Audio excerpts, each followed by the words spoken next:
If this attempt at regulation is indeed headed for the courts, the central issue will be the FCC's statutory authority to regulate the Internet. This week's action is based on Title I of the Telecommunications Act governing information services, as was the 2008 Comcast decision that was nullified in a federal appeals court earlier this year.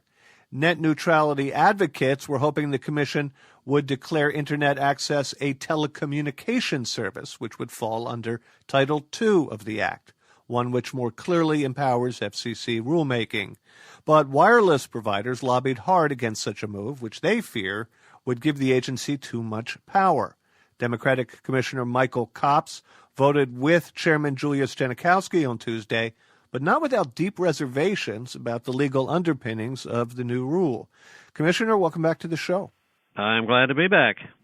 Well, you voted for this rule with not much enthusiasm, it would appear. Let's start with what you like about it. Well, what I like about it is that we've gone on record in favor of an open Internet. We've taken some positive steps. Our goal is to make sure that consumers in the future will be able to control their online experiences to the maximum extent possible rather than having a big telco or cable company control those experiences. Tell me what your reservations were with the rule as passed. Well, I'd like to go farther, faster. This has been pending for a long period of time. Telecommunications has generally been treated as under Title II jurisdiction, and there are consumer protections and privacy and other things like that built in.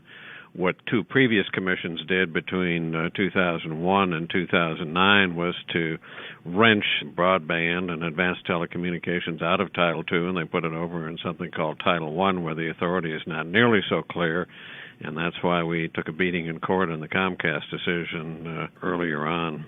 What makes you think that you won't take a similar beating with this rule? Isn't that very Comcast decision, which is currently in the appeals courts, apt to render irrelevant this rule and everything attached to it?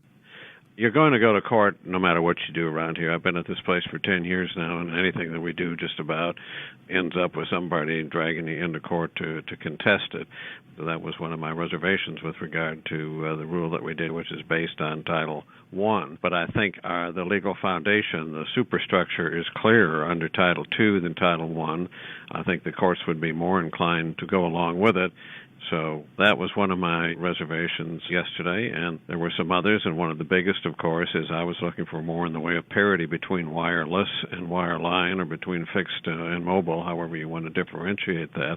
Yeah, let me ask you about that, Commissioner. The telcos are going to be given a lot more latitude to throttle traffic, to block certain applications and so forth on wireless, where they say most of the traffic is moving anyway. Is there any practical consumer benefit if wireless isn't more strictly regulated?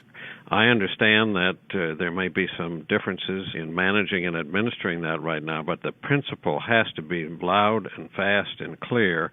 Eventually, we have to make sure, and I hope that eventually is sooner rather than later, that there is parity between wireline and wireless. Consumers have a right to expect their experience on wireless to come with the same kind of protections as the experience on wireline.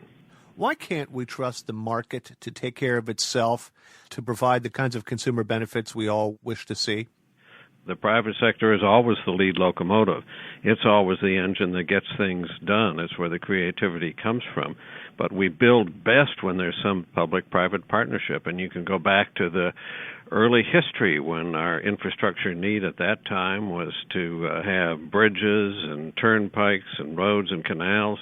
We did all that together. We've got electricity out to everybody that way, even plain old telephone service. The aberration was the 8 years between 2001 and 2009 when we became somehow captive of this unhistorical aberration that the market could do all of this by itself, and let's forget public policy altogether. And as a result of that, we're 15 or 20th or something like that in the world with regard to getting broadband out to all of our citizens. We're falling behind, and this is an opportunity-creating technology that is the central infrastructure challenge of the early part of the 21st century. We need to get serious about it, and we have not been serious about it until the last year or so. Commissioner, thank you so much. I enjoyed talking to you. Commissioner Michael Copps is a Democratic member of the Federal Communications Commission.